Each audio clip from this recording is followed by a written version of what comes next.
Eu sou Inara Regina Costa e começamos agora mais um episódio do podcast Elas na Ciência. Pesquisadoras e empreendedoras conectadas pela ciência e tecnologia na Amazônia. Um projeto da Universidade Federal do Amazonas em parceria com o portal Edilene Mafra. Apoio, Fundação de Amparo à Pesquisa do Estado do Amazonas, FAPEAM. No episódio de hoje vamos conversar um pouco mais sobre uma pesquisa desenvolvida na Embrapa Amazônia Ocidental sobre manejo florestal.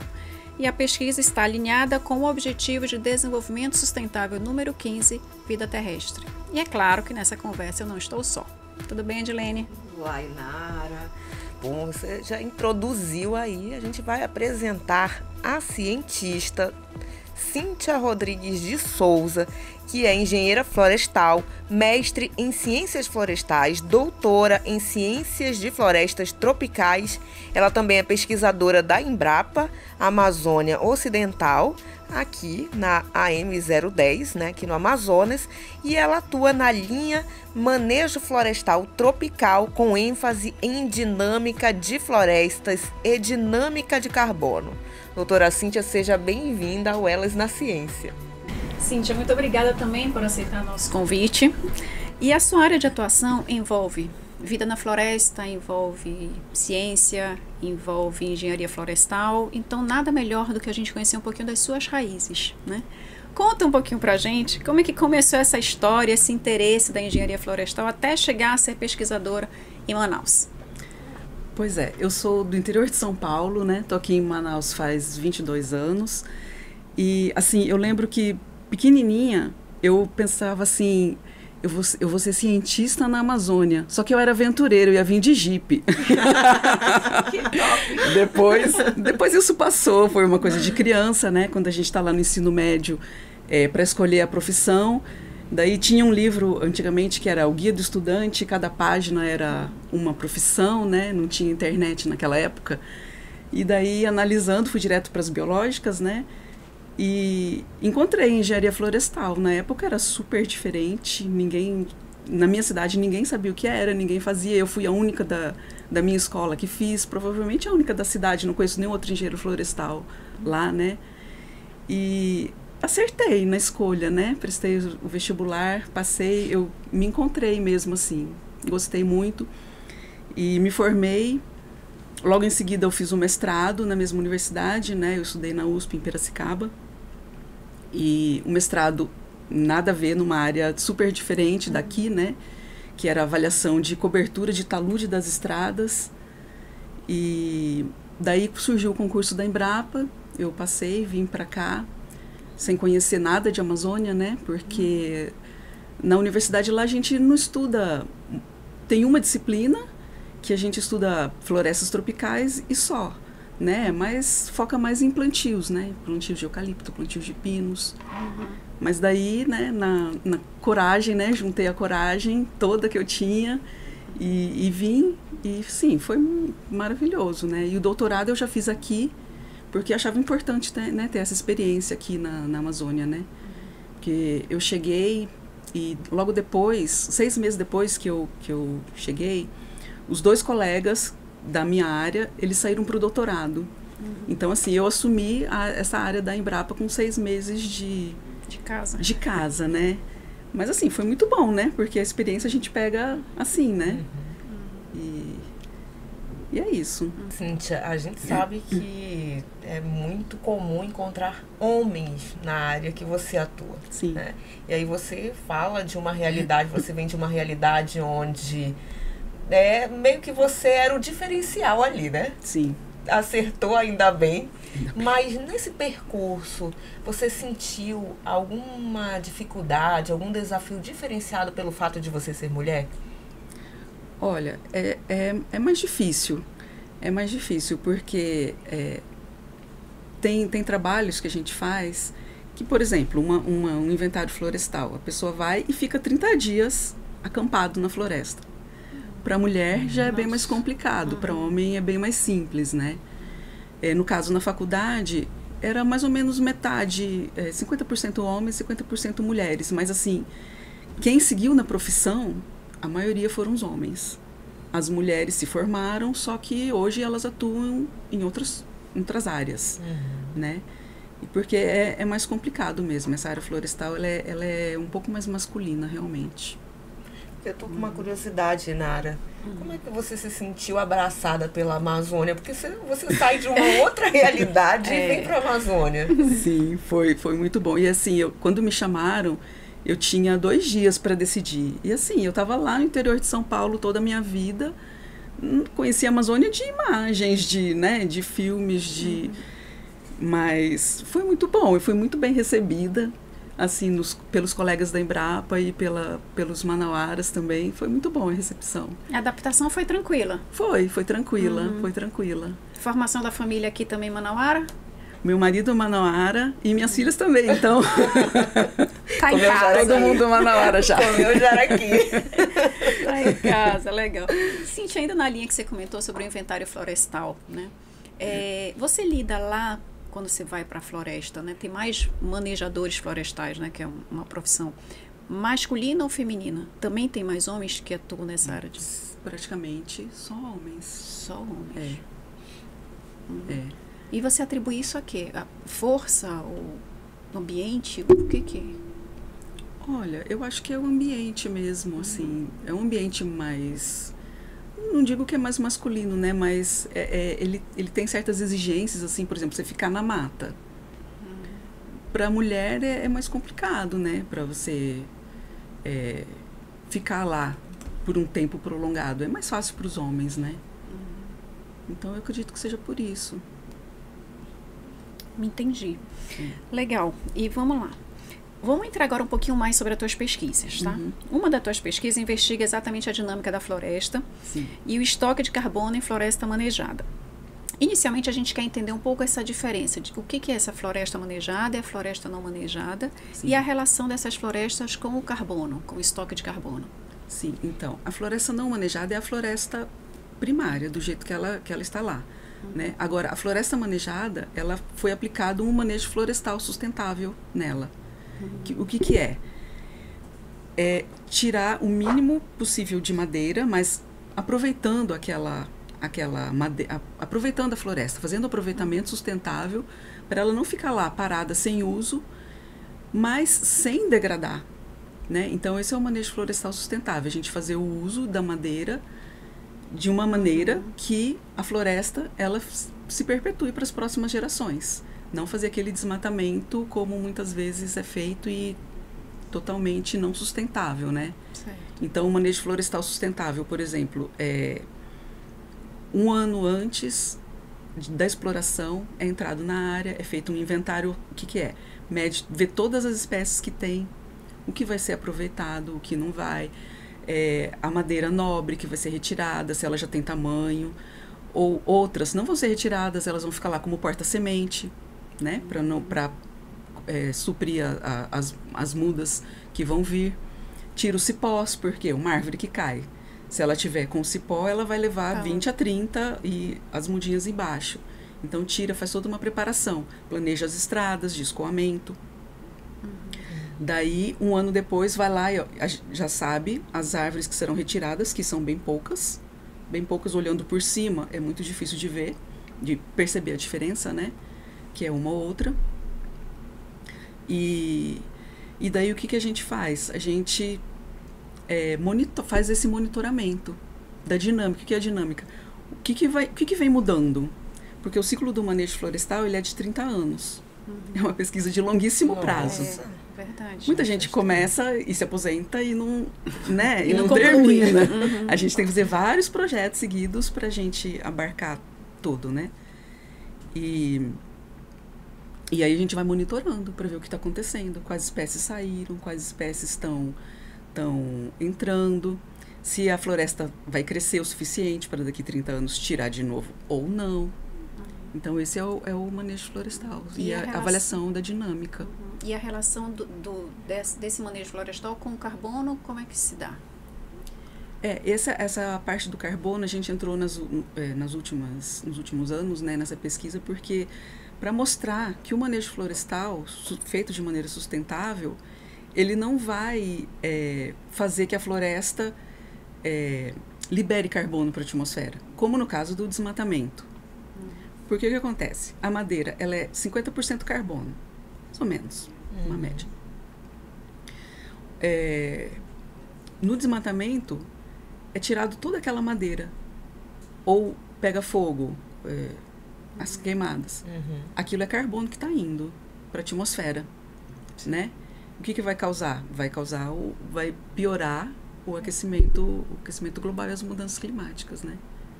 Então, a gente faz essa relação, avalia o manejo florestal para ver se ele está causando a liberação de gases para a atmosfera, de gás carbônico ou não. Entendi.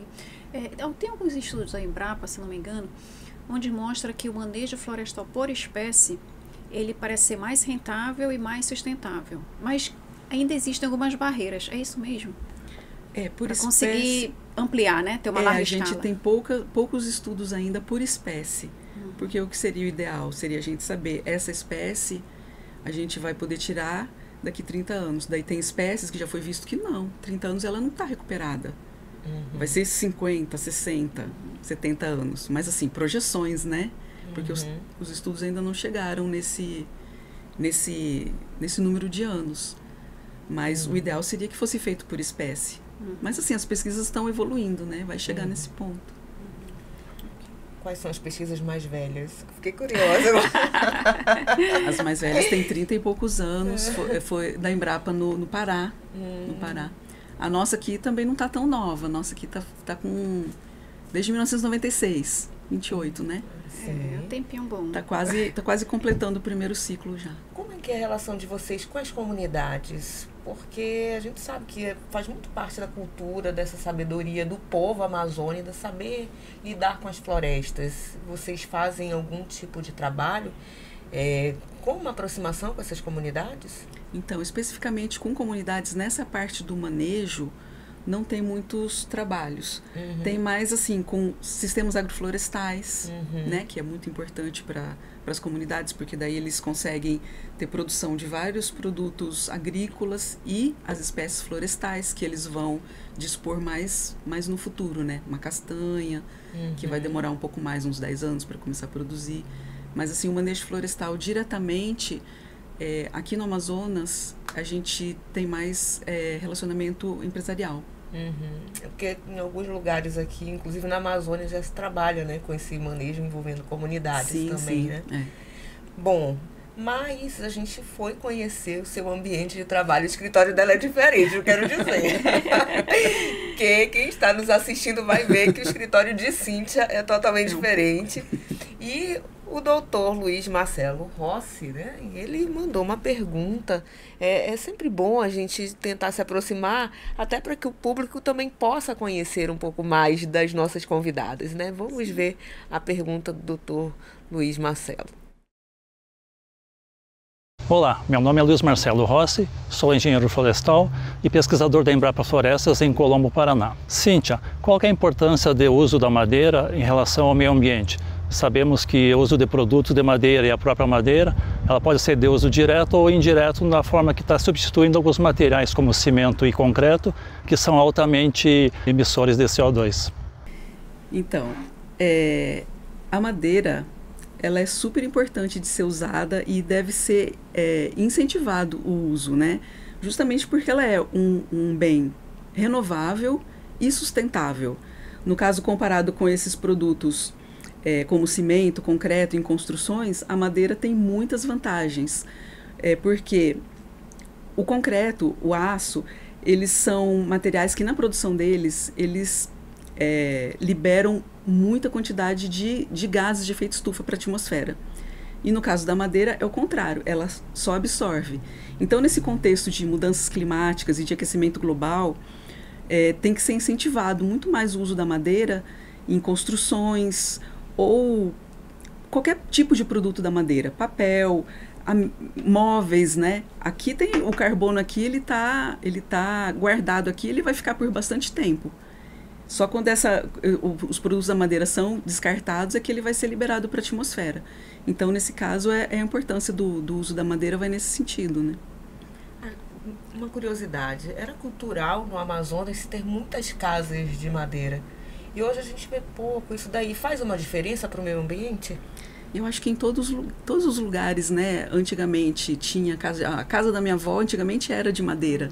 E hoje em dia não, mas eu acho que tem uma questão um pouco de preconceito, achando que essas casas são muito simples ou não são seguras, né? Mas assim, isso não acontece, isso poderia estar mudando, e eu acho que vai mudar e futuramente, porque em outros países, por exemplo, a madeira é usada já há muito tempo, Estados Unidos, Alemanha, próprio Chile, né, que é aqui mais próximo da gente, eles usam muita madeira nas construções, né? E os países escandinavos também, a Suécia. Só que são casas assim, com uma arquitetura muito, muito linda, né? E falta um pouco mudar, né, essa cultura nossa, né? De começar a usar mais a madeira nas construções. Na realidade, eu acho assim, que é um extremo a outro, né? Ou é muito simples, né? Que é aquelas casas que a gente sempre encontra, né, na beirada do rio. Ou é aquelas muito megalomaníacas, né? Aquelas enormes, aquelas bem projetadas, aquelas, né, que a madeira realmente se destaca, né? Acaba sendo o diferencial, né? É verdade. É um desses, né? Bom, e a gente tem mais uma perguntinha para você. Dessa vez é do pesquisador Gilmar Antônio. Meu nome é Gilmar, eu sou pesquisador da Embrapa Amazônia Ocidental, do setor de transferência de tecnologia. Pesquisadora Cíntia, como a pesquisa foi desenvolvida, qual é a metodologia utilizada e quais os resultados obtidos até agora? Então, como eu disse, esse trabalho ele vem sendo feito já desde 1996, né? Que a gente vem avaliando essa floresta. Então, como que é feito? Foram instaladas parcelas permanentes. São parcelas de 100 por 100 metros, de 1 hectare cada uma. E são medidas todas as árvores dentro dessa parcela que tem mais de 15 centímetros de diâmetro. Além da medição do diâmetro, a gente anota qual é a espécie e alguns outros atributos, como, por exemplo, a forma do tronco, se ela tem cipós, que isso vai ser analisado depois. Então, essas parcelas permanentes, elas ficam lá. E, periodicamente, o ideal seria a cada 5 anos, a gente volta nas mesmas árvores e remede todas elas de novo. Caso tenham mais árvores que atingiram o diâmetro mínimo de 15 centímetros, nesse caso, elas são também remedidas, são anotadas as árvores que morreram, tudo isso para avaliar a dinâmica, né? Quantas árvores entram, quantas árvores saem, porque isso vai mostrar se essa população está crescendo ou ela está diminuindo, né? Então, nessa área já foram feitos 5 inventários florestais e já estamos com... O último foi em 2019, então tinha 23 anos, né, que o manejo florestal foi realizado. E os resultados até agora têm sido muito bons. A gente viu que de 2014 até 2019, que foi a última avaliação, essa floresta ela absorveu muito carbono. Ela absorveu tanto carbono quanto logo depois do manejo, que geralmente absorve mais, né, pelo crescimento das plantas. Ela tem um pouco de mortalidade, mas ela não está tão grande que a população esteja diminuindo, então está aumentando, na verdade. E nesse ano, até 2019, ela estava funcionando como um sumidouro de carbono. Então, o que é o sumidouro? Ela está absorvendo mais carbono da atmosfera do que ela está liberando. Então, ela está contribuindo para a diminuição das mudanças climáticas, né? E diminuição da quantidade de gás carbônico na atmosfera, o que é um resultado muito bom. Agora, a gente precisa de mais pelo menos um inventário florestal, né? Até para a gente avaliar como que a floresta reagiu a essas mudanças recentes, né? Seca, para ver o que aconteceu. Talvez tenha aumentado a mortalidade ou não. Desde o início do nosso episódio, a gente está falando da sua área de atuação, que vem corroborar com um dos objetivos, né, tão importantes, acho que um dos mais importantes aí da ONU. O resultado das suas pesquisas, né, com certeza vão impactar de alguma forma. A gente está falando de CO2, a gente está falando de carbono, que é tão necessário ainda entender como se utilizar melhor ainda dessa área. Então, são muitas pesquisas assim, dentro desse contexto que a gente sabe que vocês são pouquíssimos diante da imensidade que é essa Amazônia, né? Mas a pergunta que eu quero fazer tem relação aí com esses 22 anos. São várias pesquisas, mas se você tivesse que escolher a pesquisa da sua vida, qual seria e por quê? Que pergunta difícil. Olha, eu acho assim, todas são importantes, né? Eu fico muito empolgada assim com essa parte do carbono, porque é uma coisa que vai impactar, não assim agora, né? Mas daqui a um tempo. E não sei assim se é pesquisa da vida, mas assim, é que porque essa pesquisa ela dura uma vida geral. Realmente, né? Essa pesquisa do manejo florestal, mas eu acho que seria essa avaliação da dinâmica, assim, o que acontece com a floresta é muito empolgante, assim, muito interessante para mim.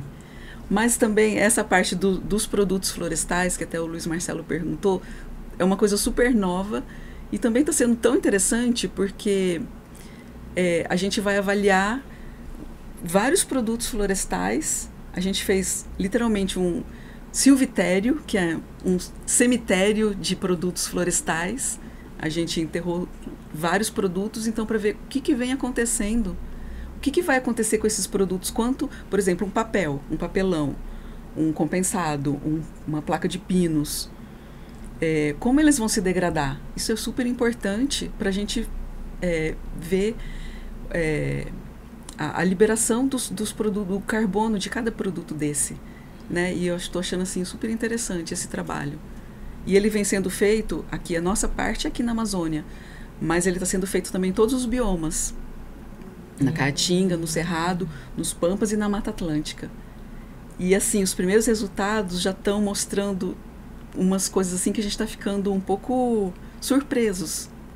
Por exemplo, uma placa de pinos enterrada aqui na Amazônia e na Caatinga, onde ela degradou mais?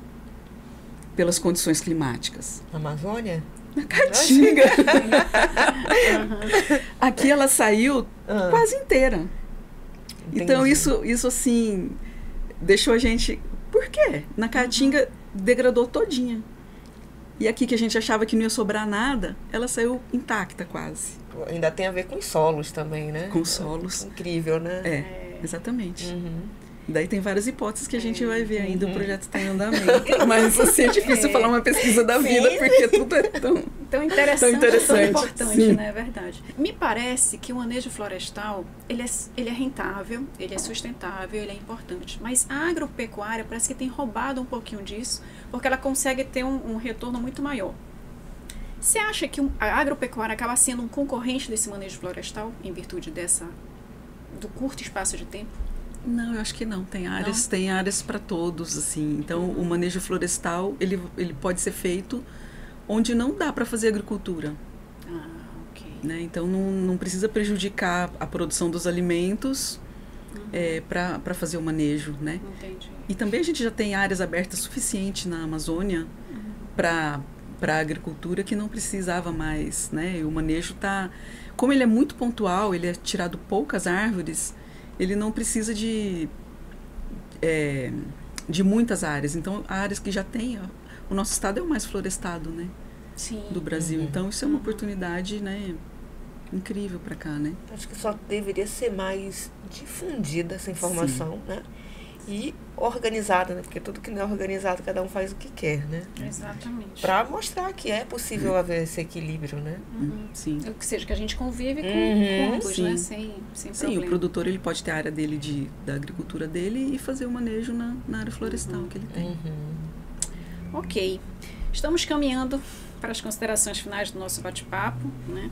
E eu pergunto, qual a sua mensagem para incentivar a participação das mulheres na pesquisa, na ciência e na tecnologia aqui na Amazônia? Olha, o que eu posso dizer? Para as mulheres e meninas, para elas estudarem muito, né? Tá sempre se atualizando, fez a graduação, continue no mestrado, continue no doutorado. A gente nunca para de estudar, né? Porque o conhecimento está sempre mudando e a gente está sempre ganhando mais. E para sair um pouco também da zona de conforto, às vezes, né? Agarrar as oportunidades e não se deixar intimidar, né? Porque às vezes o ambiente é um pouco hostil, mas com perseverança, né? A gente tem que aumentar cada vez mais o número, né, de meninas e mulheres na ciência. Isso é possível. Ok. Mais alguma? Quando a gente ouve uma pesquisadora falar isso, chega a trazer aquela esperança pra gente, né?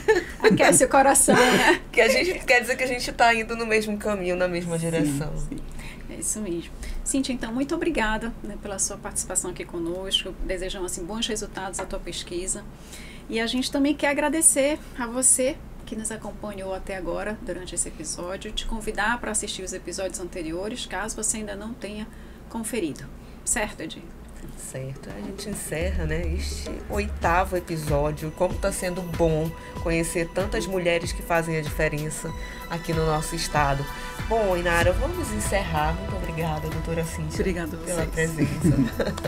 Vamos encerrar, mas eu queria lembrar que quem quiser participar do podcast Elas na Ciência, sugerir, né, indicar, eu conheço uma cientista, gostaria que outras pessoas tivessem a oportunidade de conhecê-la, então entre em contato com a gente no Instagram. Nós somos @elasnacienciapodcast, nosso canal no YouTube @podcast Elas na Ciência, como a Inara falou, todos os episódios estão disponíveis, e para mandar sugestões é só entrar em contato com a gente no elasnacienciapodcast@gmail.com. E tem uma seção especial que tem lá a marca do Elas na Ciência no portal Edilene Mafra, edilenemafra.com. Só é clicar lá, você confere todo o conteúdo. E muito bom estar com vocês em mais uma oportunidade, e até o próximo episódio.